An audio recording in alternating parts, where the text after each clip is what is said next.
juga perbedaan-perbedaan pendapat para ulama. Dengan kemampuan itu, Abu Sa'ad Al-Muharimi yang membangun sekolah kecil-kecilan di daerah Babul Azaj, menyerahkan pengelolaan sekolah itu sepenuhnya kepada Syekh Abdul Qadir Al-Jailani. Ia mengelola sekolah ini dengan sungguh-sungguh. Bermukim di sana sambil memberikan nasihat kepada orang-orang di sekitar sekolah tersebut. Banyak orang yang bertaubat setelah mendengar nasihatnya, banyak pula orang yang bersimpati kepada dia, lalu datang menimba ilmu di sekolahnya hingga sekolah itu tidak mampu menampung lagi.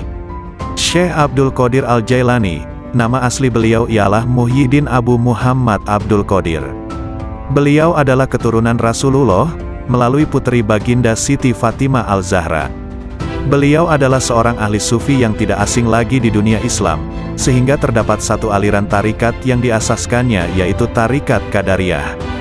Tulisan, nasihat dan buah pikiran beliau berkenaan dengan ketuhanan dan tasawuf senantiasa mendapat perhatian, dan menjadi rujukan walaupun beliau telah wafat lebih kurang 900 tahun yang lampau.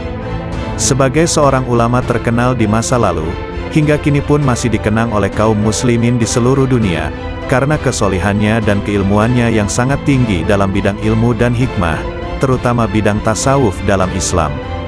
Begitu juga nasihat beliau masih terdengar dan jadi panutan bagi sebagian besar kaum muslim dunia. Sungguh indah mengenang beliau karena kesalehannya, nasihatnya juga amalan soleh beliau. Nasihat Syekh Abdul Qadir Al-Jailani sungguh begitu dalam maknanya dan isinya yang mengisi ruang hati. Berikut akan dibacakan beberapa nasihat-nasihat beliau sebagai berikut. Makhluk dan halik tidak berkumpul. Dunia dan akhirat juga tidaklah berkumpul dalam satu hati. Ada kalanya makhluk dan ada kalanya halik di hatimu. Ada kalanya dunia dan ada kalanya akhirat. Ada kalanya terbayang bahwa makhluk ada di lahirmu, sedang halik di hatimu. Dunia di tanganmu sedang akhirat di hatimu. Adapun di dalam hati, kedua-duanya tidak berkumpul. Lihatlah kepada jiwamu dan pilihkan untuknya. Jika ia menghendaki dunia maka keluarlah akhirat dari hatimu. Jika ia menghendaki akhirat maka keluarkanlah dunia dari hatimu. Jika ia menghendaki Tuhan maka keluarkanlah dunia, akhirat dan apa yang selainnya dari hati. Selagi di dalam hatimu masih ada sebesar semut yang selain Allah, maka kamu tidak melihat dekatnya Allah di sisimu, dan tidak bangkit kejinakan dan ketenangan kepadanya. Selagi di dalam hatimu masih ada dunia sebesar semut kecil, maka kamu tidak melihat akhirat di hadapanmu. Dan selagi di dalam hatimu terdapat akhirat sebesar semut kecil, maka kamu tidak melihat dekat kepada Allah. Orang yang zuhud itu berpuasa dari makan dan minum, sedangkan orang yang arif itu berpuasa tanpa diketahui. Puasa orang zuhud itu siang hari, sedangkan puasa orang arif itu siang dan malam. Ia tidak berbuka dari puasanya sehingga ia bertemu Tuhannya. Orang yang arif itu puasa tahunan, selalu demam. Puasa tahunan dengan hatinya, demam dengan rahasianya, dan ia tahu bahwa sembuhnya itu adalah dengan bertemu Tuhannya dan dekat kepadanya. Lelah itu selama kamu berkemauan untuk menuju dan berjalan kepadanya. Apabila kamu telah sampai dan habis jarak perjalananmu, dan kamu berada di dalam rumah dekat dengan Tuhanmu, maka hilanglah beban itu. Maka tetaplah terhibur dengannya, yang berada di dalam hatimu, dan kamu akan bertambah sehingga kamu mengambil sesuatu di sampingnya. Mulanya kamu kecil kemudian menjadi besar. Apabila kamu sudah besar, maka hati penuh dengan Allah, maka tidak ada jalan dan tidak ada sudut bagi hati untuk selain Allah. Jika kamu ingin sampai kepada ini, maka jadilah kamu mengikut perintahnya, mencegah segala larangannya, berserah diri kepadanya dalam kebaikan dan keburukan, kaya dan fakir, mulia dan hina. Wahai anak, apabila kamu tidak memiliki Islam, maka kamu tidak memiliki iman. Dan bila kamu tidak memiliki iman, maka kamu tidak memiliki keyakinan. Apabila kamu tidak memiliki keyakinan, maka kamu tidak mempunyai makrifat dan pengetahuannya. Ini adalah bertingkat-tingkat. Apabila Islam telah benar bagimu, maka penyerahan itu telah benar bagimu. Jadilah kamu orang yang berserah diri kepada Allah dalam seluruh keadaanmu, disertai dengan memelihara batas-batas sarak dan menepati sarak itu. Serahkan kepada Allah akan hak jiwamu dan selainmu. Perbaikilah kesopanan terhadap Allah dan makhluknya. Janganlah kamu berbuat aniaya terhadap dirimu dan orang lain karena perbuatan aniaya itu kegelapan di dunia dan di akhirat. Janganlah kamu melihat amalmu, walaupun anggota-anggota badanmu bergerak untuk amal dan hatimu beserta zat, yang mana amal itu ditujukan kepada Allah. Apabila hal ini sempurna bagimu, maka hatimu menjumpai mata yang dapat melihat. Makna menjadi bentuk, yang gaib menjadi hadir, berita menjadi terang. Hamba apabila baik karena Allah, maka Allah bersamanya dalam semua keadaan. Allah mengubahnya, menggantikannya dan memindahkannya dari satu keadaan kepada keadaan yang lain. Seluruhnya menjadi berarti, seluruhnya menjadi keimanan, keyakinan, pengetahuan, pendekatan dan kesaksian. Seluruhnya menjadi siang tanpa malam, sinar tanpa gelap, jernih tanpa keruh, hati tanpa nafas, rahasia tanpa kasar, fana tanpa wujud, gaib tanpa hadir. Seluruhnya menjadi kitab gaib dari mereka dan dirinya. Seluruh ini, wahai anak, apabila kamu tidak memiliki Islam, maka kamu tidak memiliki iman. Dan bila kamu tidak memiliki iman, maka kamu tidak memiliki keyakinan. Apabila kamu tidak memiliki keyakinan, maka kamu tidak mempunyai makrifat dan pengetahuannya. Ini adalah bertingkat-tingkat. Apabila Islam telah benar bagimu, maka penyerahan itu telah benar bagimu. Jadilah kamu orang yang berserah diri kepada Allah dalam seluruh keadaanmu, disertai dengan memelihara batas-batas sarak dan menepati sarak itu. Serahkan kepada Allah akan hak jiwamu dan selainmu. Perbaikilah kesopanan terhadap Allah dan makhluknya. Janganlah kamu berbuat aniaya terhadap dirimu dan orang lain karena perbuatan aniaya itu kegelapan di dunia dan di akhirat. Janganlah kamu melihat amalmu, walaupun anggota-anggota badanmu bergerak untuk amal dan hatimu beserta zat, yang mana amal itu ditujukan kepada Allah. Apabila hal ini sempurna bagimu, maka hatimu menjumpai mata yang dapat melihat. Makna menjadi bentuk, yang gaib menjadi hadir, berita menjadi terang. Hamba apabila baik karena Allah, maka Allah bersamanya dalam semua keadaan. Allah mengubahnya, menggantikannya dan memindahkannya dari satu keadaan kepada keadaan yang lain. Seluruhnya menjadi berarti, seluruhnya menjadi keimanan, keyakinan, pengetahuan, pendekatan dan kesaksian. Seluruhnya menjadi siang tanpa malam, sinar tanpa gelap, jernih tanpa keruh, hati tanpa nafas, rahasia tanpa kasar, fana tanpa wujud, gaib tanpa hadir. Seluruhnya menjadi kitab gaib dari mereka dan dirinya. Seluruh ini pangkalnya adalah jinak kepada Allah, sehingga kejinakan ini sempurna antara kamu dan Allah. Ubahlah karenanya sesuatu yang Dia benci dari nafsumu sehingga Dia, Allah, memberimu apa yang kamu sukai. Jalan itu luas. Berdirilah dan teguhlah. Beramallah dan jangan lalai selama tali dengan dua ujungnya di tanganmu. Mohonlah pertolongan kepadanya atas sesuatu yang menjadikan kebaikanmu. Kendalikanlah nafsumu, jika tidak, ia akan mengendalikan kamu. Nafsu itu tukang memerintahkan keburukan di dunia, dan tukang mencela di akhirat. Bersopanlah yang baik terhadap Allah dan terhadap makhluknya. Sedikitlah berbicara yang tidak berguna bagimu. Orang-orang yang meninggalkan amal dalam keadaan berilmu, ilmu itu akan melupakanmu dan berkahnya hilang dari hatimu.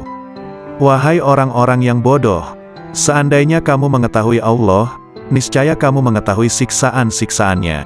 Syirik itu ada kalanya pada lahir dan batin.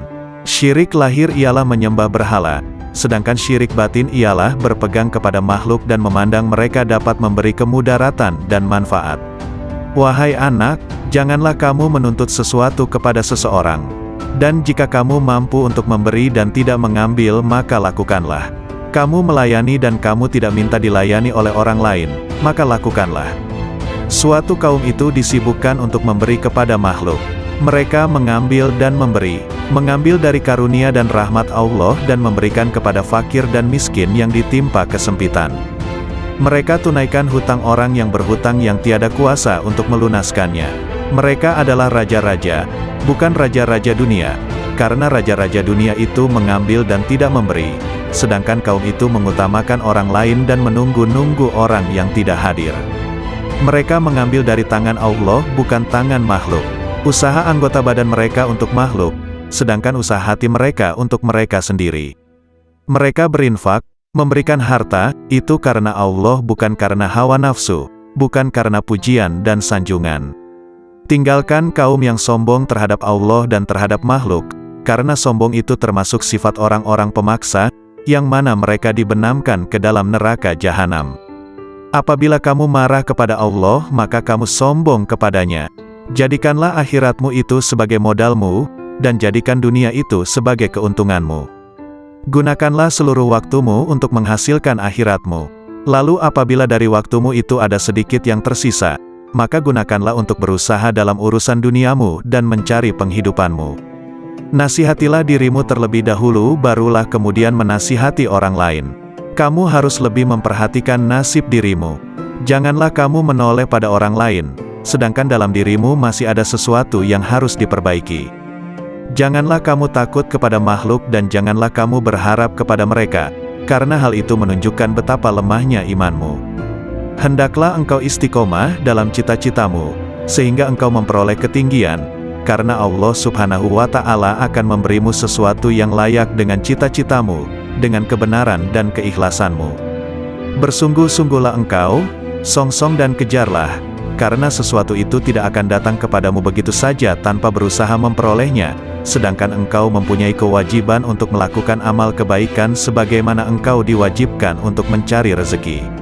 Selama hidup di dunia ini, yang terbaik adalah menyelamatkan hati dari buruk sangka. Orang itu dikatakan dekat dengan Allah selama dia meluangkan waktunya untuk berzikir setiap hari. Bantulah orang fakir dengan sebagian harta kalian. Jangan pernah menolak pengemis, padahal kalian mampu memberikan sesuatu untuknya baik sedikit maupun banyak. Raihlah kasih sayang Allah dengan pemberian kalian. Bersyukurlah kepada Allah yang telah membuat kalian mampu memberi. Jika pengemis adalah hadiah dari Allah, sementara kalian mampu memberinya, mengapa kalian menolak hadiah itu? Bohong kalau kalian mendengar nasihat dan menangis di hadapanku, tapi saat orang datang meminta uluran tangan, kalian malah membiarkannya. Itu menunjukkan bahwa tangisan kalian belum karena Allah. Seorang yang berzuhud dan berada pada tahap permulaan, mesti menghindarkan diri daripada semua manusia dan orang-orang fasik yang melakukan maksiat. Tetapi setelah mencapai tahap kesempurnaan, dia tidak akan menghindarkan diri, bahkan dia akan mencari mereka, karena penawar mereka itu ada padanya. Karena apabila seseorang itu telah mengenal Allah, dia tidak akan menghindar dari sesuatu apapun dan tidak akan takut selain daripada Allah. Barang siapa yang sudah sempurna makrifatnya kepada Allah, maka makrifat itulah yang akan menjadi pemandu baginya. Seseorang bertanya kepada Syekh bagaimana untuk mengeluarkan cinta kepada dunia. Hendaklah engkau melihat dengan kedua-dua mata hatimu kepada cacat celah dunia ini. Perangilah hawa nafsumu hingga ia menjadi tenang. Jika nafsumu telah tenang, maka engkau akan mampu melihat cacat celah dunia ini, dan kamu akan bersikap zuhud terhadap dunia ini. Ketenangan itu akan wujud jika engkau memandang dari hati dan menyesuaikannya dengan bisikan batinmu.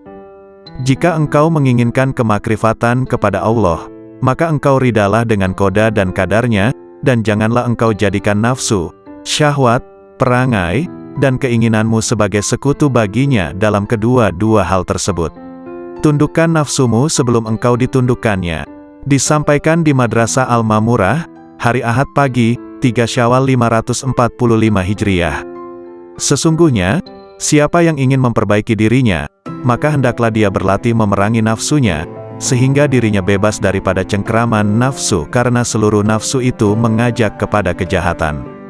Hai pemuda, nasihatilah dirimu sendiri terlebih dahulu sebelum kamu menasihati orang lain.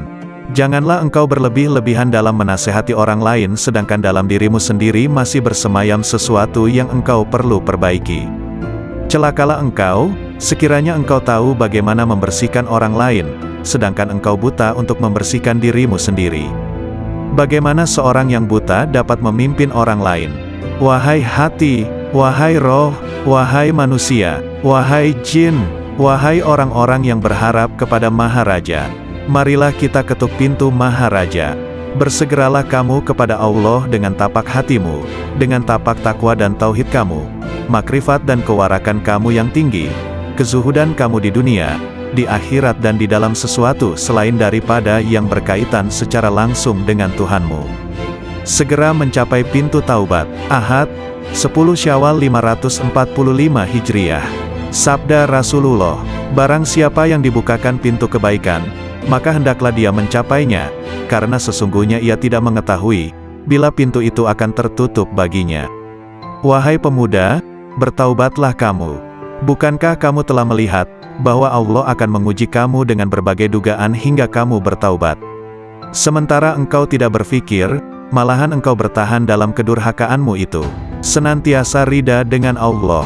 Tetaplah engkau untuk senantiasa rida dengan Allah, dalam keadaan petaka atau sengsara, dalam keadaan miskin atau kaya, dalam keadaan susah atau senang, dalam keadaan sehat atau sakit, dalam keadaan buruk atau baik, ketika memperoleh yang engkau kehendaki atau tidak. Aku tidak tahu obat apa yang sesuai untukmu, selain daripada menyerahkan diri sepenuhnya kepada Allah yang Al-Haq. Jika Dia menetapkan sesuatu yang merugikan kamu, janganlah kamu benci kepadanya, serta jangan pula kamu menjauhkan diri daripadanya. Karena semua itu adalah ujian dan cobaan terhadapmu. Jika sadar dan berubah, pasti Allah menukarkan kegelisahanmu dengan ketenangan dan jiwamu akan menjadi tenang, tenteram dalam mentauhidkannya. Jika Al-Haq menghendaki agar hambanya menjadi baik, maka Dia akan memberikan hidayah, mengajar mereka, mengawasi mereka, menerangi mereka, memberikan kesempatan kepada mereka, mendekatkan mereka kepadanya dan memberikan sinar ke dalam hati mereka. Celakalah kamu membaca dan menghafal sunnah Rasulullah, tetapi kamu tidak mengamalkannya. Engkau menyuruh manusia mengerjakan kebaikan sedangkan engkau sendiri tidak melakukannya. Seperti firman Allah Subhanahu wa Ta'ala dalam Quran Surah Al-Saf ayat 3 yang artinya, sebesar-besar kebencian Allah, ialah bahwa kamu mengatakan apa-apa yang tidak kamu kerjakan. Siapa yang telah beramal sehingga kemudian mereka mencapai satu kedudukan, makam, di mana tiada lagi perintah ataupun larangan. Tidak henti-henti mereka menyendiri, halwat, bersama Allah. Karena meninggalkan ibadah-ibadah wajib, bermakna seorang itu telah jatuh zindik. Tidak ada kewajiban yang gugur dari seseorang, walau dalam keadaan bagaimanapun jua dia, atau apapun tahap dan makamnya. Wahai kaumku, ambillah nasihat dari Al-Quran itu dengan mengamalkannya, bukan dengan mendiskusi, memperdebat, atau mengseminarkannya. Tidak akan ada kebahagiaan di hatimu, apabila di sana bersemayam sesuatu selain Allah, bahkan seandainya kamu sujud selama 1000 tahun di atas bara api sekalipun, sementara hatimu kepada selain Allah, maka hal itu tidak bermanfaat kepadamu. Hatilah yang beriman, hatilah yang mengesahkan Allah, hatilah yang memurnikan akidah, hatilah yang ikhlas, hatilah yang bertakwa, hatilah yang memelihara diri daripada yang haram dan syubhat, hatilah yang yakin, hatilah yang zuhud, hatilah yang arif, hatilah yang beramal, hatilah yang memimpin seluruh tubuh manusia, sementara seluruh anggota adalah anggota pasukan dan pengikutnya. Oleh karena itu, jika kamu ingin mengucapkan la ilaha illallah, maka lebih dulu hendaklah kamu ucapkan dengan hatimu, kemudian kamu iringi dengan lidah. Jihad batin lebih berat dari jihad zahir, karena jihad batin adalah satu jihad yang terus-menerus. Bertujuan memutuskan semua kehendak dan dorongan hawa nafsu untuk melakukan perkara-perkara yang terlarang serta mengekang keinginan terhadapnya. Wahai hamba, setiap yang engkau pandang sebagai kebaikan dan engkau mencintainya, maka cintamu itu adalah bukan cinta yang sejati. Engkau sedang terperdaya. Cinta yang hakiki adalah cinta yang tidak berubah, yaitu cinta kepada Allah, yakni cinta yang engkau lihat dengan dua mata hatimu, yaitu cinta para al-sidikin ruhaniyin. Mereka tidak mencintai dengan keimanan mereka, tetapi dengan keyakinan dan mata hati mereka. Terbukalah hijab yang menyelubungi mata hati mereka, sehingga mereka mampu melihat apa yang ada di alam gaib, melihat sesuatu yang tidak mungkin bagi mereka untuk menjelaskannya. Ketahuilah bahwa para guru amal dan guru ilmu akan menunjukkan engkau jalan menuju Allah. Langkah tahap pertama ialah dengan perkataan, dan pada tahap kedua ialah dengan mengamalkannya. Dengan cara ini, engkau akan bertemu dengan Allah. Beramallah engkau kepadanya dan janganlah engkau mengharapkan pahala yang banyak. Beramallah dengan tujuan untuk mencapai dan meraih keridaannya serta kedekatan kepadanya. Pahala adalah keridaannya kepadamu dan kedekatanmu kepadanya dunia dan akhirat. Peringkat pertama ialah engkau belajar kepada makhluk berkenaan hukum. Kemudian pada peringkat kedua hendaklah engkau belajar dari Khalik mengenai ilmu laduni, yakni ilmu-ilmu yang khusus untuk hati dan batin. Oleh karena itu carilah guru yang mursyid, karena engkau tidak dapat belajar tanpa guru. Barang siapa di antara kamu yang ingin menghidupkan hatinya, maka hendaklah dia membiasakan berzikir kepada Allah di dalam hatinya itu, dan hendaklah dia merasakan ketenteraman bersamanya. Wahai hamba, berzikirlah engkau kepada Allah dengan hatimu sebanyak 1000 kali dan dengan lisanmu sekali. Berzikir yang dilakukan hanya dengan lisan tanpa menggunakan hati, tidak memberikan kemuliaan kepadamu. Zikir adalah zikir hati dan zikir batin, kemudian zikir lisan. Berzikirlah kamu kepadanya, sehingga zikir itu melebur dosa-dosamu. Dengan demikian engkau tidak menanggung dosa sama sekali. Ketahuilah, bahwa taubat itu adalah pusat kekuasaan dan menyesali segala perbuatan. Tanggalkanlah baju kedurhakaanmu itu dengan taubat yang tulus ikhlas. Jika engkau bertaubat, hendaklah taubat itu lahir dari hatimu. Bertaubatlah engkau zahir dan batin. Ikutilah sunnah Rasul dengan penuh keimanan. Jangan membuat bid'ah. Patuhlah selalu kepada Allah dan Rasul-Nya, jangan melanggar. Junjung tinggilah tauhid dan jangan menyekutukan Dia. Sucikanlah Dia senantiasa dan jangan menisbahkan sesuatu keburukan pun kepadanya. Pertahankan kebenarannya dan jangan ragu sedikit pun. Bersabarlah selalu dan jangan menunjukkan ketidaksabaran. Beristiqomahlah, berharaplah kepadanya, jangan kesal, tetapi bersabarlah. Bekerjasamalah dalam ketaatan dan jangan berpecah belah. Saling mencintailah dan jangan saling mendendam. Jauhilah kejahatan dan jangan ternoda olehnya. Percantiklah dirimu dengan ketaatan kepada Tuhanmu, jangan menjauh dari pintu-pintu Tuhanmu, jangan berpaling darinya. Segeralah bertaubat dan kembali kepadanya. Jangan merasa jemu dalam memohon ampunan kepada Khalikmu, baik siang maupun malam. Niscaya rahmat dinampakkan kepadamu, maka kamu bahagia, terjauhkan dari api neraka dan hidup bahagia di surga, bertemu Allah, menikmati rahmatnya, bersama-sama bidadari di surga dan tinggal di dalamnya untuk selamanya, mengendarai kuda-kuda putih, bersukaria dengan hur-hur bermata putih dan aneka aroma, dan melodi-melodi hamba-hamba sahaya wanita, dengan karunia-karunia lainnya, termuliakan bersama para nabi, para sidik, para syahid, dan para soleh di surga yang tinggi. Bila kau melihat dunia ini, berada di tangan mereka, dengan segala hiasan, dan tipuannya, dengan segala bisa mematikannya, yang tampak lembut sentuhannya, padahal, sebenarnya mematikan bagi yang menyentuhnya, mengecoh mereka, dan membuat mereka mengabaikan kemudaratan tipu daya dan janji-janji palsunya. Bila kau lihat semua ini, berlakulah bagai orang yang melihat seseorang menuruti nalurinya, menonjolkan diri, dan karenanya, mengeluarkan bau busuk. Bila kau enggan memperhatikan kebusukannya, dan menutup hidung dari bau busuk itu, begitu pula kau berlaku terhadap dunia. Bila kau melihatnya, palingkan penglihatanmu dari segala kepalsuan, dan tutuplah hidungmu dari kebusukan hawa nafsu, agar kau aman darinya dan segala tipu dayanya, sedang bahagianmu menghampirimu segera, dan kau menikmatinya. Allah telah berfirman kepada nabi pilihannya, dan janganlah kamu tujukan kedua matamu kepada yang telah kami berikan kepada beberapa golongan dari mereka, sebagai bunga kehidupan dunia, untuk kami uji mereka dengannya, dan karunia Tuhanmu lebih baik dan lebih kekal. Quran Surah Taha ayat 131. Apabila timbul di dalam benakmu keinginan untuk menikah, padahal kau fakir dan miskin, dan kau tak mampu memenuhinya, maka bersabarlah dan berharaplah senantiasa akan kemudahan darinya, yang membuatmu berkeinginan seperti itu, atau yang mendapati keinginan semacam itu di dalam hatimu, niscaya Ia akan menolongmu, atau dengan memudahkanmu menanggung beban hidupmu itu, dengan mengaruniaimu kecukupan, mencerahkanmu dan memudahkanmu di dunia dan akhirat. Lalu Allah akan menyebutmu sabar dan mau bersyukur, karena kesabaranmu dan keridaanmu atas ketentuannya. Maka ditingkatkannya kesucian dan kekuatanmu. Dan Allah berjanji untuk senantiasa menambah karunia-Nya atas orang-orang yang bersyukur, sebagaimana firman-Nya. Sesungguhnya jika kamu bersyukur, pasti kami akan menambah kepadamu, dan jika kamu mengingkari, maka sesungguhnya azabku sangat pedih. Quran Surah Ibrahim ayat 7.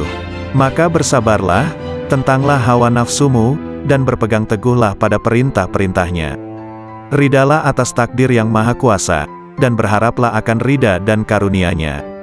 Sungguh Allah sendiri telah berfirman, hanya orang-orang yang bersabarlah yang akan menerima ganjaran mereka tanpa batas. Quran Surah Az-Zumar ayat 10. Syekh Abdul Qadir Al-Jailani, lahir pada tahun 1077 Masehi, 469 Hijriah, di mana saat kelahirannya sang ibu sudah mencapai usia 60 tahun di sebuah tempat bernama Jailan. Itulah mengapa di belakang namanya terdapat julukan Al-Jailani, karena sesuai kebiasaan penduduk Arab masa itu, yang biasa menambahkan nama mereka sesuai dengan tempat tinggalnya. Syekh Abdul Qadir Al-Jailani wafat pada malam Sabtu, 10 Rabiul Awal 561 Hijriah, di usianya yang ke-90 tahun dikarenakan sakit ringan dalam waktu yang relatif singkat. Seorang ulama Ibnul Imad menyebutkan, bahwa nama lengkap Syekh ini adalah Abdul Qadir bin Abi Soleh bin Janaki Dausat bin Abi Abdullah bin Yahya, bin Muhammad bin Daud bin Musa bin Abdullah bin Musa Al-Huzi bin Abdullah Al-Hims, bin Al-Haloh. Beramallah engkau kepadanya dan janganlah engkau mengharapkan pahala yang banyak. Beramallah dengan tujuan untuk mencapai dan meraih keridaannya serta kedekatan kepadanya. Pahala adalah keridaannya kepadamu dan kedekatanmu kepadanya dunia dan akhirat. Peringkat pertama ialah engkau belajar kepada makhluk berkenaan hukum. Kemudian pada peringkat kedua hendaklah engkau belajar dari Halik mengenai ilmu laduni, yakni ilmu-ilmu yang khusus untuk hati dan batin. Oleh karena itu carilah guru yang mursyid, karena engkau tidak dapat belajar tanpa guru. Barang siapa di antara kamu yang ingin menghidupkan hatinya, maka hendaklah dia membiasakan berzikir kepada Allah di dalam hatinya itu, dan hendaklah dia merasakan ketenteraman bersamanya. Wahai hamba, berzikirlah engkau kepada Allah dengan hatimu sebanyak 1000 kali dan dengan lisanmu sekali. Berzikir yang dilakukan hanya dengan lisan tanpa menggunakan hati, tidak memberikan kemuliaan kepadamu. Zikir adalah zikir hati dan zikir batin, kemudian zikir lisan. Berzikirlah kamu kepadanya, sehingga zikir itu melebur dosa-dosamu. Dengan demikian engkau tidak menanggung dosa sama sekali. Ketahuilah, bahwa taubat itu adalah pusat kekuasaan dan menyesali segala perbuatan. Tanggalkanlah baju kedurhakaanmu itu dengan taubat yang tulus ikhlas. Jika engkau bertaubat, hendaklah taubat itu lahir dari hatimu. Bertaubatlah engkau zahir dan batin. Ikutilah sunnah Rasul dengan penuh keimanan. Jangan membuat bid'ah. Patuhlah selalu kepada Allah dan Rasul-Nya, jangan melanggar. Junjung tinggilah tauhid dan jangan menyekutukan Dia. Sucikanlah Dia senantiasa dan jangan menisbahkan sesuatu keburukan pun kepadanya. Pertahankan kebenarannya dan jangan ragu sedikit pun. Bersabarlah selalu dan jangan menunjukkan ketidaksabaran. Beristiqomahlah, berharaplah kepadanya, jangan kesal, tetapi bersabarlah. Bekerjasamalah dalam ketaatan dan jangan berpecah belah. Saling mencintailah dan jangan saling mendendam. Jauhilah kejahatan dan jangan ternoda olehnya. Percantiklah dirimu dengan ketaatan kepada Tuhanmu, jangan menjauh dari pintu-pintu Tuhanmu, jangan berpaling darinya. Segeralah bertaubat dan kembali kepadanya. Jangan merasa jemu dalam memohon ampunan kepada Halikmu, baik siang maupun malam. Niscaya rahmat dinampakkan kepadamu, maka kamu bahagia, terjauhkan dari api neraka dan hidup bahagia di surga, bertemu Allah, menikmati rahmatnya, bersama-sama bidadari di surga dan tinggal di dalamnya untuk selamanya, mengendarai kuda-kuda putih, bersukaria dengan hur-hur bermata putih dan aneka aroma, dan melodi-melodi hamba-hamba sahaya wanita, dengan karunia-karunia lainnya, termuliakan bersama para nabi, para sidik, para syahid, dan para soleh di surga yang tinggi. Bila kau melihat dunia ini, berada di tangan mereka, dengan segala hiasan, dan tipuannya, dengan segala bisa mematikannya, yang tampak lembut sentuhannya, padahal, sebenarnya mematikan bagi yang menyentuhnya, mengecoh mereka, dan membuat mereka mengabaikan kemudaratan tipu daya dan janji-janji palsunya. Bila kau lihat semua ini, Berlakulah bagai orang yang melihat seseorang menuruti nalurinya, menonjolkan diri, dan karenanya, mengeluarkan bau busuk. Bila kau enggan memperhatikan kebusukannya, dan menutup hidung dari bau busuk itu, begitu pula kau berlaku terhadap dunia. Bila kau melihatnya, palingkan penglihatanmu dari segala kepalsuan, dan tutuplah hidungmu dari kebusukan hawa nafsu, agar kau aman darinya dan segala tipu dayanya, sedang bahagianmu menghampirimu segera, dan kau menikmatinya. Allah telah berfirman kepada nabi pilihannya, dan janganlah kamu tujukan kedua matamu kepada yang telah kami berikan kepada beberapa golongan dari mereka, sebagai bunga kehidupan dunia, untuk kami uji mereka dengannya, dan karunia Tuhanmu lebih baik dan lebih kekal.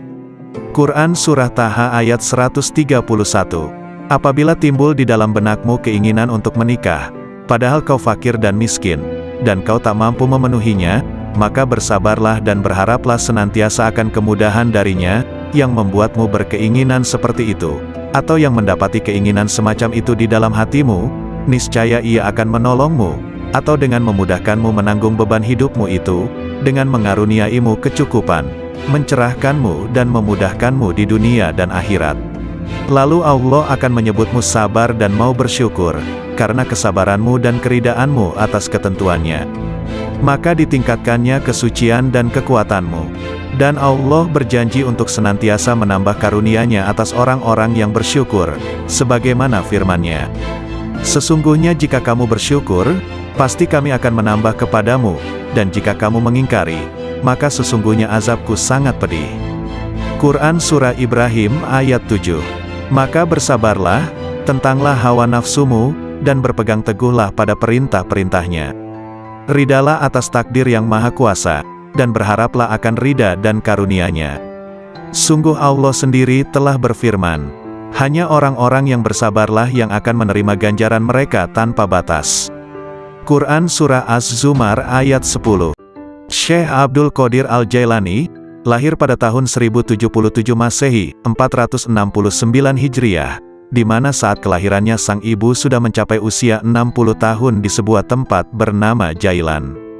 Itulah mengapa di belakang namanya terdapat julukan Al-Jailani, karena sesuai kebiasaan penduduk Arab masa itu, yang biasa menambahkan nama mereka sesuai dengan tempat tinggalnya. Syekh Abdul Qadir Al-Jailani wafat pada malam Sabtu, 10 Rabiul Awal 561 Hijriah, di usianya yang ke-90 tahun dikarenakan sakit ringan dalam waktu yang relatif singkat.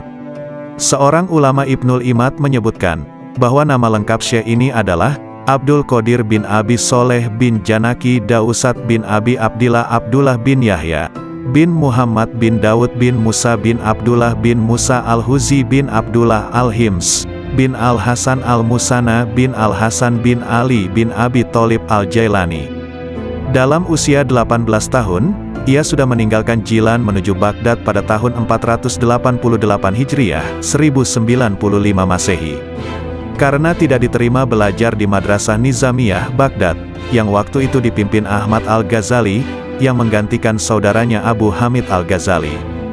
Di Baghdad dia belajar kepada beberapa orang ulama seperti Ibnu Aqil, Abul Hattad, Abul Husain Al-Farra, dan juga Abu Sa'ad Al-Muharrimisaim. Dia menimba ilmu pada ulama-ulama tersebut hingga mampu menguasai ilmu-ilmu usyul, dan juga perbedaan-perbedaan pendapat para ulama. Dengan kemampuan itu, Abu Sa'ad Al-Muharrimi yang membangun sekolah kecil-kecilan di daerah Babul Azaj, menyerahkan pengelolaan sekolah itu sepenuhnya kepada Syekh Abdul Qadir Al-Jailani. Ia mengelola sekolah ini dengan sungguh-sungguh, bermukim di sana sambil memberikan nasihat kepada orang-orang di sekitar sekolah tersebut. Banyak orang yang bertaubat setelah mendengar nasihatnya, banyak pula orang yang bersimpati kepada dia, lalu datang menimba ilmu di sekolahnya hingga sekolah itu tidak mampu menampung lagi. Syekh Abdul Qadir Al-Jailani, nama asli beliau ialah Muhyiddin Abu Muhammad Abdul Qadir. Beliau adalah keturunan Rasulullah, melalui putri baginda Siti Fatimah Al-Zahra. Beliau adalah seorang ahli sufi yang tidak asing lagi di dunia Islam, sehingga terdapat satu aliran tarikat yang diasaskannya yaitu Tarikat Qadariyah. Tulisan, nasihat dan buah pikiran beliau berkenaan dengan ketuhanan dan tasawuf senantiasa mendapat perhatian, dan menjadi rujukan walaupun beliau telah wafat lebih kurang 900 tahun yang lampau. Sebagai seorang ulama terkenal di masa lalu, hingga kini pun masih dikenang oleh kaum muslimin di seluruh dunia, karena kesolihannya dan keilmuannya yang sangat tinggi dalam bidang ilmu dan hikmah, terutama bidang tasawuf dalam Islam. Begitu juga nasihat beliau masih terdengar dan jadi panutan bagi sebagian besar kaum muslim dunia. Sungguh indah mengenang beliau karena kesalehannya, nasihatnya juga amalan soleh beliau. Nasihat Syekh Abdul Qadir Al-Jailani sungguh begitu dalam maknanya dan isinya yang mengisi ruang hati. Berikut akan dibacakan beberapa nasihat-nasihat beliau sebagai berikut. Makhluk dan halik tidak berkumpul. Dunia dan akhirat juga tidaklah berkumpul dalam satu hati. Ada kalanya makhluk dan ada kalanya halik di hatimu. Ada kalanya dunia dan ada kalanya akhirat. Ada kalanya terbayang bahwa makhluk ada di lahirmu, sedang halik di hatimu. Dunia di tanganmu sedang akhirat di hatimu. Adapun di dalam hati, kedua-duanya tidak berkumpul. Lihatlah kepada jiwamu dan pilihkan untuknya. Jika ia menghendaki dunia maka keluarlah akhirat dari hatimu. Jika ia menghendaki akhirat maka keluarkanlah dunia dari hatimu. Jika ia menghendaki Tuhan maka keluarkanlah dunia, akhirat dan apa yang selainnya dari hati. Selagi di dalam hatimu masih ada sebesar semut yang selain Allah, maka kamu tidak melihat dekatnya Allah di sisimu, dan tidak bangkit kejinakan dan ketenangan kepadanya. Selagi di dalam hatimu masih ada dunia sebesar semut kecil, maka kamu tidak melihat akhirat di hadapanmu. Dan selagi di dalam hatimu terdapat akhirat sebesar semut kecil, maka kamu tidak melihat dekat kepada Allah.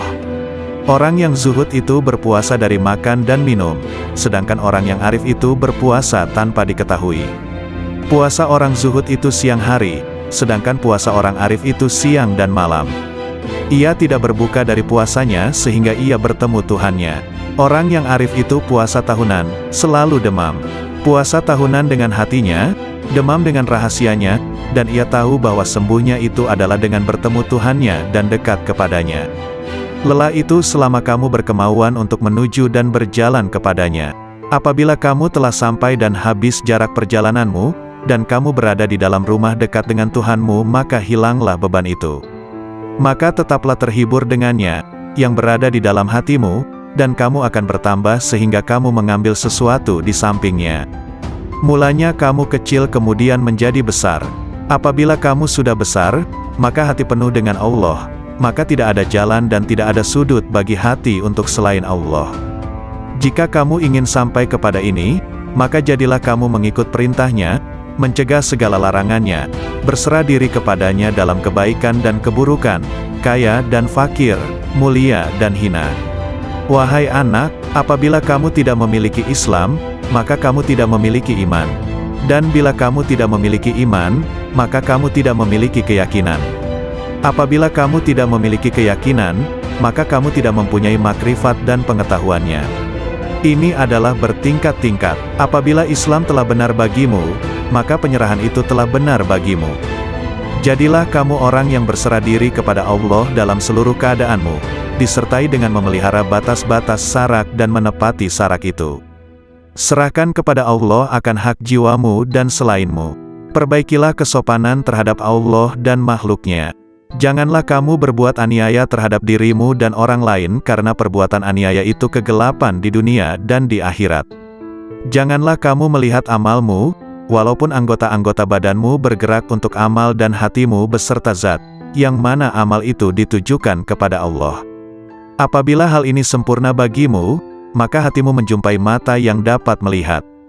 Makna menjadi bentuk, yang gaib menjadi hadir, berita menjadi terang. Hamba apabila baik karena Allah, maka Allah bersamanya dalam semua keadaan. Allah mengubahnya, menggantikannya dan memindahkannya dari satu keadaan kepada keadaan yang lain. Seluruhnya menjadi berarti, seluruhnya menjadi keimanan, keyakinan, pengetahuan, pendekatan dan kesaksian. Seluruhnya menjadi siang tanpa malam, sinar tanpa gelap, jernih tanpa keruh, hati tanpa nafas, rahasia tanpa kasar, fana tanpa wujud, gaib tanpa hadir. Seluruhnya menjadi kitab gaib dari mereka dan dirinya. Seluruh ini pangkalnya adalah jinak kepada Allah, sehingga kejinakan ini sempurna antara kamu dan Allah. Ubahlah karenanya sesuatu yang dia benci dari nafsumu sehingga dia, Allah, memberimu apa yang kamu sukai. Jalan itu luas. Berdirilah dan teguhlah. Beramallah dan jangan lalai selama tali dengan dua ujungnya di tanganmu. Mohonlah pertolongan kepadanya atas sesuatu yang menjadikan kebaikanmu. Kendalikanlah nafsumu, jika tidak, ia akan mengendalikan kamu. Nafsu itu tukang memerintahkan keburukan di dunia, dan tukang mencela di akhirat. Bersopanlah yang baik terhadap Allah dan terhadap makhluknya. Sedikitlah berbicara yang tidak berguna bagimu. Orang-orang yang meninggalkan amal dalam keadaan berilmu, ilmu itu akan melupakanmu dan berkahnya hilang dari hatimu. Wahai orang-orang yang bodoh, seandainya kamu mengetahui Allah, niscaya kamu mengetahui siksaan-siksaannya. Syirik itu ada kalanya pada lahir dan batin. Syirik lahir ialah menyembah berhala, sedangkan syirik batin ialah berpegang kepada makhluk dan memandang mereka dapat memberi kemudaratan dan manfaat. Wahai anak, janganlah kamu menuntut sesuatu kepada seseorang. Dan jika kamu mampu untuk memberi dan tidak mengambil, maka lakukanlah. Kamu melayani dan kamu tidak minta dilayani oleh orang lain, maka lakukanlah. Suatu kaum itu disibukkan untuk memberi kepada makhluk. Mereka mengambil dan memberi, mengambil dari karunia dan rahmat Allah dan memberikan kepada fakir dan miskin yang ditimpa kesempitan. Mereka tunaikan hutang orang yang berhutang yang tiada kuasa untuk melunaskannya. Mereka adalah raja-raja, bukan raja-raja dunia, karena raja-raja dunia itu mengambil dan tidak memberi, sedangkan kaum itu mengutamakan orang lain dan menunggu-nunggu orang yang tidak hadir. Mereka mengambil dari tangan Allah bukan tangan makhluk. Usaha anggota badan mereka untuk makhluk, sedangkan usaha hati mereka untuk mereka sendiri. Mereka berinfak, memberikan harta, itu karena Allah bukan karena hawa nafsu, bukan karena pujian dan sanjungan. Tinggalkan kaum yang sombong terhadap Allah dan terhadap makhluk, karena sombong itu termasuk sifat orang-orang pemaksa, yang mana mereka dibenamkan ke dalam neraka jahanam. Apabila kamu marah kepada Allah, maka kamu sombong kepadanya. Jadikanlah akhiratmu itu sebagai modalmu, dan jadikan dunia itu sebagai keuntunganmu. Gunakanlah seluruh waktumu untuk menghasilkan akhiratmu. Lalu apabila dari waktumu itu ada sedikit yang tersisa, maka gunakanlah untuk berusaha dalam urusan duniamu dan mencari penghidupanmu. Nasihatilah dirimu terlebih dahulu, barulah kemudian menasihati orang lain. Kamu harus lebih memperhatikan nasib dirimu. Janganlah kamu menoleh pada orang lain, sedangkan dalam dirimu masih ada sesuatu yang harus diperbaiki. Janganlah kamu takut kepada makhluk dan janganlah kamu berharap kepada mereka, karena hal itu menunjukkan betapa lemahnya imanmu. Hendaklah engkau istiqomah dalam cita-citamu, sehingga engkau memperoleh ketinggian, karena Allah Subhanahu wa Ta'ala akan memberimu sesuatu yang layak dengan cita-citamu, dengan kebenaran dan keikhlasanmu. Bersungguh-sungguhlah engkau, songsong dan kejarlah, karena sesuatu itu tidak akan datang kepadamu begitu saja tanpa berusaha memperolehnya, sedangkan engkau mempunyai kewajiban untuk melakukan amal kebaikan sebagaimana engkau diwajibkan untuk mencari rezeki. Selama hidup di dunia ini, yang terbaik adalah menyelamatkan hati dari buruk sangka. Orang itu dikatakan dekat dengan Allah selama dia meluangkan waktunya untuk berzikir setiap hari. Bantulah orang fakir dengan sebagian harta kalian. Jangan pernah menolak pengemis, padahal kalian mampu memberikan sesuatu untuknya baik sedikit maupun banyak. Raihlah kasih sayang Allah dengan pemberian kalian. Bersyukurlah kepada Allah yang telah membuat kalian mampu memberi. Jika pengemis adalah hadiah dari Allah, sementara kalian mampu memberinya, mengapa kalian menolak hadiah itu? Bohong kalau kalian mendengar nasihat dan menangis di hadapanku, tapi saat orang datang meminta uluran tangan, kalian malah membiarkannya. Itu menunjukkan bahwa tangisan kalian belum karena Allah. Seorang yang berzuhud dan berada pada tahap permulaan, mesti menghindarkan diri daripada semua manusia dan orang-orang fasik yang melakukan maksiat. Tetapi setelah mencapai tahap kesempurnaan, dia tidak akan menghindarkan diri, bahkan dia akan mencari mereka, karena penawar mereka itu ada padanya. Karena apabila seseorang itu telah mengenal Allah, dia tidak akan menghindar dari sesuatu apapun dan tidak akan takut selain daripada Allah. Barang siapa yang sudah sempurna makrifatnya kepada Allah, maka makrifat itulah yang akan menjadi pemandu baginya. Seseorang bertanya kepada Syekh bagaimana untuk mengeluarkan cinta kepada dunia. Hendaklah engkau melihat dengan kedua-dua mata hatimu kepada cacat celah dunia ini. Perangilah hawa nafsumu hingga ia menjadi tenang. Jika nafsumu telah tenang, maka engkau akan mampu melihat cacat celah dunia ini, dan kamu akan bersikap zuhud terhadap dunia ini. Ketenangan itu akan wujud jika engkau memandang dari hati dan menyesuaikannya dengan bisikan batinmu. Jika engkau menginginkan kemakrifatan kepada Allah, maka engkau ridalah dengan qada dan kadarnya, dan janganlah engkau jadikan nafsu, syahwat, perangai, dan keinginanmu sebagai sekutu baginya dalam kedua-dua hal tersebut. Tundukkan nafsumu sebelum engkau ditundukkannya. Disampaikan di Madrasah Al-Mamurah, hari Ahad pagi, 3 Syawal 545 Hijriah. Sesungguhnya, siapa yang ingin memperbaiki dirinya, maka hendaklah dia berlatih memerangi nafsunya, sehingga dirinya bebas daripada cengkeraman nafsu karena seluruh nafsu itu mengajak kepada kejahatan. Hai pemuda, nasihatilah dirimu sendiri terlebih dahulu sebelum kamu menasihati orang lain. Janganlah engkau berlebih-lebihan dalam menasihati orang lain sedangkan dalam dirimu sendiri masih bersemayam sesuatu yang engkau perlu perbaiki. Celakalah engkau, sekiranya engkau tahu bagaimana membersihkan orang lain, sedangkan engkau buta untuk membersihkan dirimu sendiri. Bagaimana seorang yang buta dapat memimpin orang lain?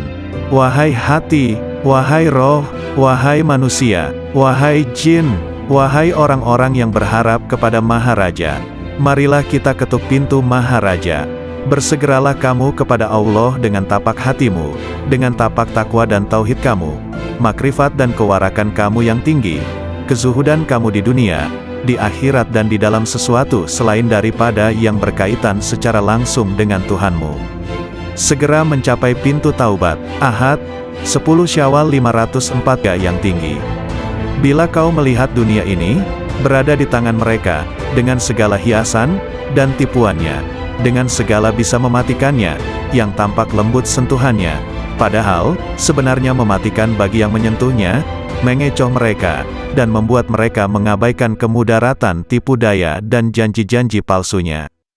Bila kau lihat semua ini, berlakulah bagai orang yang melihat seseorang menuruti nalurinya, menonjolkan diri, dan karenanya, mengeluarkan bau busuk. Bila kau enggan memperhatikan kebusukannya, dan menutup hidung dari bau busuk itu, begitu pula kau berlaku terhadap dunia. Bila kau melihatnya, palingkan penglihatanmu dari segala kepalsuan, dan tutuplah hidungmu dari kebusukan hawa nafsu, agar kau aman darinya dan segala tipu dayanya, sedang bahagianmu menghampirimu segera, dan kau menikmatinya. Allah telah berfirman kepada Nabi pilihannya, dan janganlah kamu tujukan kedua matamu kepada yang telah kami berikan kepada beberapa golongan dari mereka, sebagai bunga kehidupan dunia, untuk kami uji mereka dengannya, dan karunia Tuhanmu lebih baik dan lebih kekal. Quran Surah Taha ayat 131. Apabila timbul di dalam benakmu keinginan untuk menikah, padahal kau fakir dan miskin, dan kau tak mampu memenuhinya, maka bersabarlah dan berharaplah senantiasa akan kemudahan darinya, yang membuatmu berkeinginan seperti itu, atau yang mendapati keinginan semacam itu di dalam hatimu, niscaya ia akan menolongmu, atau dengan memudahkanmu menanggung beban hidupmu itu, dengan mengaruniaimu kecukupan, mencerahkanmu dan memudahkanmu di dunia dan akhirat. Lalu Allah akan menyebutmu sabar dan mau bersyukur, karena kesabaranmu dan keridaanmu atas ketentuannya. Maka ditingkatkannya kesucian dan kekuatanmu. Dan Allah berjanji untuk senantiasa menambah karunia-Nya atas orang-orang yang bersyukur, sebagaimana firman-Nya. Sesungguhnya jika kamu bersyukur, pasti kami akan menambah kepadamu, dan jika kamu mengingkari, maka sesungguhnya azabku sangat pedih. Quran Surah Ibrahim ayat 7. Maka bersabarlah, tentanglah hawa nafsumu, dan berpegang teguhlah pada perintah-perintahnya. Ridalah atas takdir yang maha kuasa, dan berharaplah akan ridha dan karunia-Nya. Sungguh Allah sendiri telah berfirman, hanya orang-orang yang bersabarlah yang akan menerima ganjaran mereka tanpa batas. Quran Surah Az-Zumar ayat 10. Syekh Abdul Qadir Al-Jailani, lahir pada tahun 1077 Masehi, 469 Hijriah, di mana saat kelahirannya sang ibu sudah mencapai usia 60 tahun di sebuah tempat bernama Jailan. Itulah mengapa di belakang namanya terdapat julukan Al-Jailani, karena sesuai kebiasaan penduduk Arab masa itu, yang biasa menambahkan nama mereka sesuai dengan tempat tinggalnya. Syekh Abdul Qadir Al-Jailani wafat pada malam Sabtu, 10 Rabiul Awal 561 Hijriah, di usianya yang ke-90 tahun dikarenakan sakit ringan dalam waktu yang relatif singkat. Seorang ulama Ibnul Imad menyebutkan, bahwa nama lengkap Syekh ini adalah Abdul Qadir bin Abi Soleh bin Janaki Dausat bin Abi Abdullah bin Yahya, bin Muhammad bin Daud bin Musa bin Abdullah bin Musa Al-Huzi bin Abdullah Al-Hims, bin Al-Hasan Al-Musana bin Al-Hasan bin Ali bin Abi Tholib Al-Jailani. Dalam usia 18 tahun, ia sudah meninggalkan Jilan menuju Baghdad pada tahun 488 Hijriah, 1095 Masehi. Karena tidak diterima belajar di Madrasah Nizamiyah, Baghdad, yang waktu itu dipimpin Ahmad Al-Ghazali, yang menggantikan saudaranya Abu Hamid Al-Ghazali. Di Baghdad dia belajar kepada beberapa orang ulama seperti Ibnu Aqil, Abul Hattad, Abul Husain Al-Farra, dan juga Abu Sa'ad Al-Muharrimi Saim. Dia menimba ilmu pada ulama-ulama tersebut hingga mampu menguasai ilmu-ilmu usyul, dan juga perbedaan-perbedaan pendapat para ulama. Dengan kemampuan itu, Abu Sa'ad Al-Muharrimi yang membangun sekolah kecil-kecilan di daerah Babul Azaj, menyerahkan pengelolaan sekolah itu sepenuhnya kepada Syekh Abdul Qadir Al-Jailani.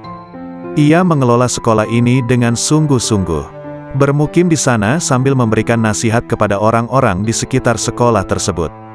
Banyak orang yang bertaubat setelah mendengar nasihatnya, banyak pula orang yang bersimpati kepada dia, lalu datang menimba ilmu di sekolahnya hingga sekolah itu tidak mampu menampung lagi. Syekh Abdul Qadir Al-Jailani, nama asli beliau ialah Muhyiddin Abu Muhammad Abdul Qadir. Beliau adalah keturunan Rasulullah, melalui putri baginda Siti Fatimah Al-Zahra. Beliau adalah seorang ahli sufi yang tidak asing lagi di dunia Islam, sehingga terdapat satu aliran tarikat yang diasaskannya yaitu Tarikat Qadariyah. Tulisan, nasihat dan buah pikiran beliau berkenaan dengan ketuhanan dan tasawuf senantiasa mendapat perhatian, dan menjadi rujukan walaupun beliau telah wafat lebih kurang 900 tahun yang lampau. Sebagai seorang ulama terkenal di masa lalu, hingga kini pun masih dikenang oleh kaum muslimin di seluruh dunia, karena kesolihannya dan keilmuannya yang sangat tinggi dalam bidang ilmu dan hikmah, terutama bidang tasawuf dalam Islam. Begitu juga nasihat beliau masih terdengar dan jadi panutan bagi sebagian besar kaum muslim dunia. Sungguh indah mengenang beliau karena kesalehannya, nasihatnya juga amalan soleh beliau. Nasihat Syekh Abdul Qadir Al-Jailani sungguh begitu dalam maknanya dan isinya yang mengisi ruang hati. Berikut akan dibacakan beberapa nasihat-nasihat beliau sebagai berikut. Makhluk dan halik tidak berkumpul. Dunia dan akhirat juga tidaklah berkumpul dalam satu hati. Ada kalanya makhluk dan ada kalanya halik di hatimu. Ada kalanya dunia dan ada kalanya akhirat. Ada kalanya terbayang bahwa makhluk ada di lahirmu, sedang halik di hatimu. Dunia di tanganmu sedang akhirat di hatimu. Adapun di dalam hati, kedua-duanya tidak berkumpul. Lihatlah kepada jiwamu dan pilihkan untuknya. Jika ia menghendaki dunia maka keluarlah akhirat dari hatimu. Jika ia menghendaki akhirat maka keluarkanlah dunia dari hatimu. Jika ia menghendaki Tuhan maka keluarkanlah dunia, akhirat dan apa yang selainnya dari hati.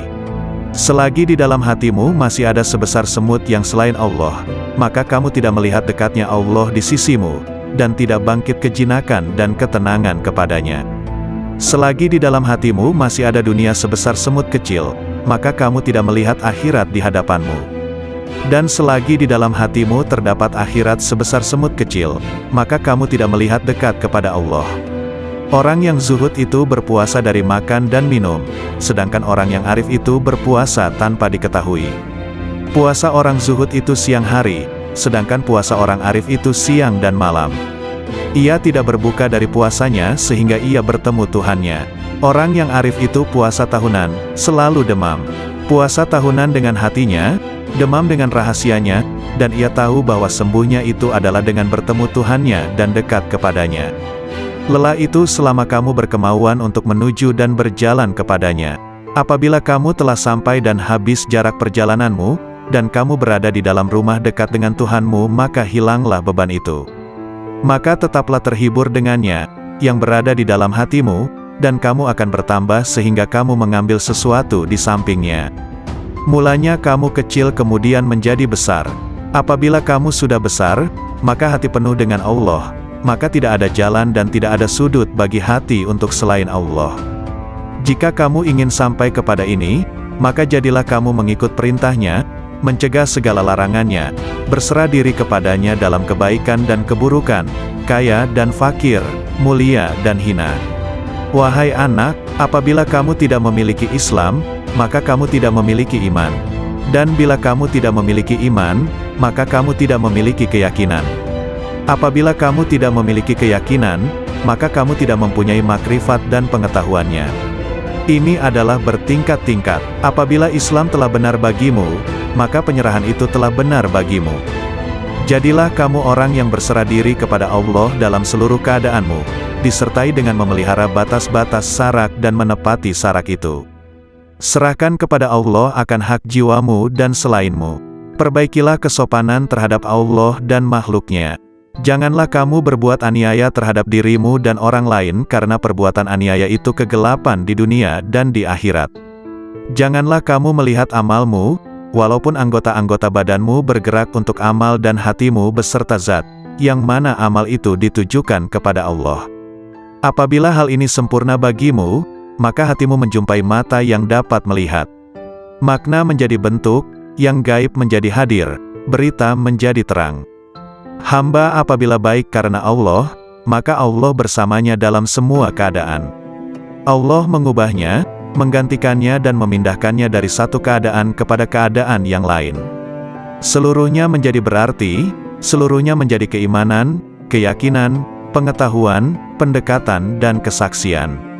Seluruhnya menjadi siang tanpa malam, sinar tanpa gelap, jernih tanpa keruh, hati tanpa nafas, rahasia tanpa kasar, fana tanpa wujud, gaib tanpa hadir. Seluruhnya menjadi kitab gaib dari mereka dan dirinya. Seluruh ini pangkalnya adalah jinak kepada Allah, sehingga kejinakan ini sempurna antara kamu dan Allah. Ubahlah karenanya sesuatu yang dia benci dari nafsumu sehingga dia, Allah, memberimu apa yang kamu sukai. Jalan itu luas. Berdirilah dan teguhlah. Beramallah dan jangan lalai selama tali dengan dua ujungnya di tanganmu. Mohonlah pertolongan kepadanya atas sesuatu yang menjadikan kebaikanmu. Kendalikanlah nafsumu, jika tidak, ia akan mengendalikan kamu. Nafsu itu tukang memerintahkan keburukan di dunia, dan tukang mencela di akhirat. Bersopanlah yang baik terhadap Allah dan terhadap makhluknya. Sedikitlah berbicara yang tidak berguna bagimu. Orang-orang yang meninggalkan amal dalam keadaan berilmu, ilmu itu akan melupakanmu dan berkahnya hilang dari hatimu. Wahai orang-orang yang bodoh, seandainya kamu mengetahui Allah, niscaya kamu mengetahui siksaan-siksaannya. Syirik itu ada kalanya pada lahir dan batin. Syirik lahir ialah menyembah berhala, sedangkan syirik batin ialah berpegang kepada makhluk dan memandang mereka dapat memberi kemudaratan dan manfaat. Wahai anak, janganlah kamu menuntut sesuatu kepada seseorang. Dan jika kamu mampu untuk memberi dan tidak mengambil, maka lakukanlah. Kamu melayani dan kamu tidak minta dilayani oleh orang lain, maka lakukanlah. Suatu kaum itu disibukkan untuk memberi kepada makhluk. Mereka mengambil dan memberi, mengambil dari karunia dan rahmat Allah dan memberikan kepada fakir dan miskin yang ditimpa kesempitan. Mereka tunaikan hutang orang yang berhutang yang tiada kuasa untuk melunaskannya. Mereka adalah raja-raja, bukan raja-raja dunia, karena raja-raja dunia itu mengambil dan tidak memberi, sedangkan kaum itu mengutamakan orang lain dan menunggu-nunggu orang yang tidak hadir. Mereka mengambil dari tangan Allah bukan tangan makhluk. Usaha anggota badan mereka untuk makhluk, sedangkan usaha hati mereka untuk mereka sendiri. Mereka berinfak, memberikan harta, itu karena Allah bukan karena hawa nafsu, bukan karena pujian dan sanjungan. Tinggalkan kaum yang sombong terhadap Allah dan terhadap makhluk, karena sombong itu termasuk sifat orang-orang pemaksa, yang mana mereka dibenamkan ke dalam neraka jahanam. Apabila kamu marah kepada Allah, maka kamu sombong kepadanya. Jadikanlah akhiratmu itu sebagai modalmu, dan jadikan dunia itu sebagai keuntunganmu. Gunakanlah seluruh waktumu untuk menghasilkan akhiratmu. Lalu apabila dari waktumu itu ada sedikit yang tersisa, maka gunakanlah untuk berusaha dalam urusan duniamu dan mencari penghidupanmu. Nasihatilah dirimu terlebih dahulu, barulah kemudian menasihati orang lain. Kamu harus lebih memperhatikan nasib dirimu. Janganlah kamu menoleh pada orang lain, sedangkan dalam dirimu masih ada sesuatu yang harus diperbaiki.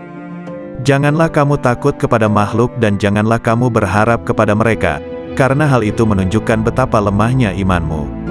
Hendaklah engkau istiqomah dalam cita-citamu, sehingga engkau memperoleh ketinggian, karena Allah Subhanahu wa Ta'ala akan memberimu sesuatu yang layak dengan cita-citamu, dengan kebenaran dan keikhlasanmu. Bersungguh-sungguhlah engkau, songsong dan kejarlah, karena sesuatu itu tidak akan datang kepadamu begitu saja tanpa berusaha memperolehnya, sedangkan engkau mempunyai kewajiban untuk melakukan amal kebaikan sebagaimana engkau diwajibkan untuk mencari rezeki. Selama hidup di dunia ini, yang terbaik adalah menyelamatkan hati dari buruk sangka. Orang itu dikatakan dekat dengan Allah selama dia meluangkan waktunya untuk berzikir setiap hari. Bantulah orang fakir dengan sebagian harta kalian. Jangan pernah menolak pengemis, padahal kalian mampu memberikan sesuatu untuknya baik sedikit maupun banyak. Raihlah kasih sayang Allah dengan pemberian kalian. Bersyukurlah kepada Allah yang telah membuat kalian mampu memberi. Jika pengemis adalah hadiah dari Allah, sementara kalian mampu memberinya, mengapa kalian menolak hadiah itu? Bohong kalau kalian mendengar nasihat dan menangis di hadapanku, tapi saat orang datang meminta uluran tangan, kalian malah membiarkannya. Itu menunjukkan bahwa tangisan kalian belum karena Allah. Seorang yang berzuhud dan berada pada tahap permulaan, mesti menghindarkan diri daripada semua manusia dan orang-orang fasik yang melakukan maksiat. Tetapi setelah mencapai tahap kesempurnaan, dia tidak akan menghindarkan diri, bahkan dia akan mencari mereka, karena penawar mereka itu ada padanya. Karena apabila seseorang itu telah mengenal Allah, dia tidak akan menghindar dari sesuatu apapun dan tidak akan takut selain daripada Allah. Barang siapa yang sudah sempurna makrifatnya kepada Allah, maka makrifat itulah yang akan menjadi pemandu baginya. Seseorang bertanya kepada Syekh bagaimana untuk mengeluarkan cinta kepada dunia. Hendaklah engkau melihat dengan kedua-dua mata hatimu kepada cacat celah dunia ini. Perangilah hawa nafsumu hingga ia menjadi tenang. Jika nafsumu telah tenang, maka engkau akan mampu melihat cacat celah dunia ini, dan kamu akan bersikap zuhud terhadap dunia ini. Ketenangan itu akan wujud jika engkau memandang dari hati dan menyesuaikannya dengan bisikan batinmu. Jika engkau menginginkan kemakrifatan kepada Allah, maka engkau ridalah dengan koda dan kadarnya, dan janganlah engkau jadikan nafsu, syahwat, perangai, dan keinginanmu sebagai sekutu baginya dalam kedua-dua hal tersebut. Tundukkan nafsumu sebelum engkau ditundukkannya. Disampaikan di Madrasah Al-Mamurah, hari Ahad pagi, 3 Syawal 545 Hijriah. Sesungguhnya, siapa yang ingin memperbaiki dirinya, maka hendaklah dia berlatih memerangi nafsunya, sehingga dirinya bebas daripada cengkeraman nafsu karena seluruh nafsu itu mengajak kepada kejahatan. Hai pemuda, nasihatilah dirimu sendiri terlebih dahulu sebelum kamu menasihati orang lain. Janganlah engkau berlebih-lebihan dalam menasihati orang lain sedangkan dalam dirimu sendiri masih bersemayam sesuatu yang engkau perlu perbaiki. Celakalah engkau, sekiranya engkau tahu bagaimana membersihkan orang lain, sedangkan engkau buta untuk membersihkan dirimu sendiri. Bagaimana seorang yang buta dapat memimpin orang lain? Wahai hati, wahai roh, wahai manusia, wahai jin, wahai orang-orang yang berharap kepada Maharaja, marilah kita ketuk pintu Maharaja. Bersegeralah kamu kepada Allah dengan tapak hatimu, dengan tapak takwa dan tauhid kamu, makrifat dan kewarakan kamu yang tinggi, kezuhudan kamu di dunia, di akhirat dan di dalam sesuatu selain daripada yang berkaitan secara langsung dengan Tuhanmu. Segera mencapai pintu taubat. Ahad, 10 Syawal 545 Hijriah. Sabda Rasulullah, barang siapa yang dibukakan pintu kebaikan, maka hendaklah dia mencapainya, karena sesungguhnya ia tidak mengetahui, bila pintu itu akan tertutup baginya. Wahai pemuda, bertaubatlah kamu. Bukankah kamu telah melihat bahwa Allah akan menguji kamu dengan berbagai dugaan hingga kamu bertaubat? Sementara engkau tidak berpikir, malahan engkau bertahan dalam kedurhakaanmu itu. Senantiasa rida dengan Allah. Tetaplah engkau untuk senantiasa rida dengan Allah, dalam keadaan petaka atau sengsara, dalam keadaan miskin atau kaya, dalam keadaan susah atau senang, dalam keadaan sehat atau sakit, dalam keadaan buruk atau baik, ketika memperoleh yang engkau kehendaki atau tidak. Aku tidak tahu obat apa yang sesuai untukmu, selain daripada menyerahkan diri sepenuhnya kepada Allah yang Al-Haq. Jika Dia menetapkan sesuatu yang merugikan kamu, janganlah kamu benci kepadanya, serta jangan pula kamu menjauhkan diri daripadanya. Karena semua itu adalah ujian dan cobaan terhadapmu. Jika sadar dan berubah, pasti Allah menukarkan kegelisahanmu dengan ketenangan dan jiwamu akan menjadi tenang, tenteram dalam mentauhidkannya. Jika Al-Haq menghendaki agar hambanya menjadi baik, maka Dia akan memberikan hidayah, mengajar mereka, mengawasi mereka, menerangi mereka, memberikan kesempatan kepada mereka, mendekatkan mereka kepadanya dan memberikan sinar ke dalam hati mereka. Celakalah kamu membaca dan menghafal sunnah Rasulullah, tetapi kamu tidak mengamalkannya. Engkau menyuruh manusia mengerjakan kebaikan sedangkan engkau sendiri tidak melakukannya. Seperti firman Allah Subhanahu wa Ta'ala dalam Quran Surah Al-Saf ayat 3 yang artinya, sebesar-besar kebencian Allah, ialah bahwa kamu mengatakan apa-apa yang tidak kamu kerjakan. Siapa yang telah beramal sehingga kemudian mereka mencapai satu kedudukan, makam, di mana tiada lagi perintah ataupun larangan. Tidak henti-henti mereka menyendiri, halwat, bersama Allah. Karena meninggalkan ibadah-ibadah wajib, bermakna seorang itu telah jatuh zindik. Tidak ada kewajiban yang gugur dari seseorang, walau dalam keadaan bagaimanapun jua dia, atau apapun tahap dan makamnya. Wahai kaumku, ambillah nasihat dari Al-Quran itu dengan mengamalkannya, bukan dengan mendiskusi, memperdebat, atau mengseminarkannya. Tidak akan ada kebahagiaan di hatimu, apabila di sana bersemayam sesuatu selain Allah, bahkan seandainya kamu sujud selama 1000 tahun. Ini adalah bertingkat-tingkat. Apabila Islam telah benar bagimu, maka penyerahan itu telah benar bagimu. Jadilah kamu orang yang berserah diri kepada Allah dalam seluruh keadaanmu, disertai dengan memelihara batas-batas syarak dan menepati syarak itu. Serahkan kepada Allah akan hak jiwamu dan selainmu. Perbaikilah kesopanan terhadap Allah dan makhluknya. Janganlah kamu berbuat aniaya terhadap dirimu dan orang lain karena perbuatan aniaya itu kegelapan di dunia dan di akhirat. Janganlah kamu melihat amalmu, walaupun anggota-anggota badanmu bergerak untuk amal dan hatimu beserta zat, yang mana amal itu ditujukan kepada Allah. Apabila hal ini sempurna bagimu, maka hatimu menjumpai mata yang dapat melihat. Makna menjadi bentuk, yang gaib menjadi hadir, berita menjadi terang. Hamba apabila baik karena Allah, maka Allah bersamanya dalam semua keadaan. Allah mengubahnya, menggantikannya dan memindahkannya dari satu keadaan kepada keadaan yang lain. Seluruhnya menjadi berarti, seluruhnya menjadi keimanan, keyakinan, pengetahuan, pendekatan dan kesaksian. Seluruhnya menjadi siang tanpa malam, sinar tanpa gelap, jernih tanpa keruh, hati tanpa nafas, rahasia tanpa kasar, fana tanpa wujud, gaib tanpa hadir. Seluruhnya menjadi kitab gaib dari mereka dan dirinya. Seluruh ini pangkalnya adalah jinak kepada Allah, sehingga kejinakan ini sempurna antara kamu dan Allah. Ubahlah karenanya sesuatu yang Dia benci dari nafsumu sehingga Dia, Allah, memberimu apa yang kamu sukai.